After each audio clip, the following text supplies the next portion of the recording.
Jørgen Klistrup, du anses jo som mand, der har forstand på seedninger og lodtrækninger her i FC København. Kan du prøve at give os et overblik over, hvem det er, I kan trække i morgen?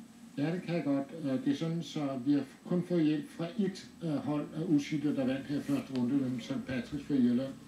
Det er sådan, så vi ved ikke helt, der er det ulige antal i den nordlige gruppe, så der er et hold, der skal flyttes ned i den centrale europæiske gruppe.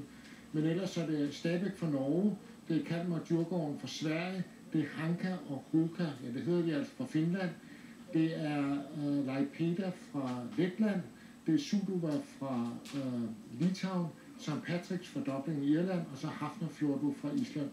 Det ser jo relativt godt ud, kan man sige, for jer, når I skal trække lod her. Men hvad med de andre danske hold? Har du overblik over, hvor godt det ser ud for dem?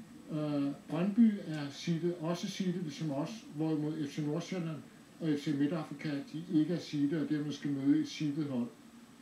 Når I så forhåbentlig er videre til første runde i UEFA-cupen, er I så sikre på en seedning der? Teoretisk nej, i praktisk ja. Det er sådan, så der er 80 hold i UEFA's første runde. 40 seedet og 40 useedet. Sidste år var vi nummer 41, det stærkeste useedede hold.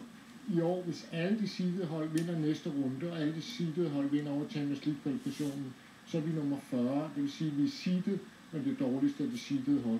Og hvad vil du vurdere chancen så er for det? Nærmest 100, eller? Ja, det er over 98%, så sandsynligheden for, at vi seedet er meget, meget stor. Det vil sige, at vi er seedet til at komme i gruppespillet. Det vil ikke sige, at vi er i gruppespillet, for der skal stadigvæk spilles om det, og der er rigtig mange gode hold, der er useedet, men omvendt det er langt nemmere at komme med, når man er seedet, end når man er useedet.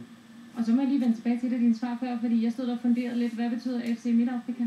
Men jeg synes at vi har så mange afrikanske spillere, så det synes jeg, der er helt naturligt. At man i Herning, der driver man et eller andet akademi nede i Nigeria, og Nigeria ligger i Midtafrika. Men dem kan I ikke møde. Tak for overblikket, Jørgen Klistrup. Ja, man kan ikke møde hold fra eget land. Ja, således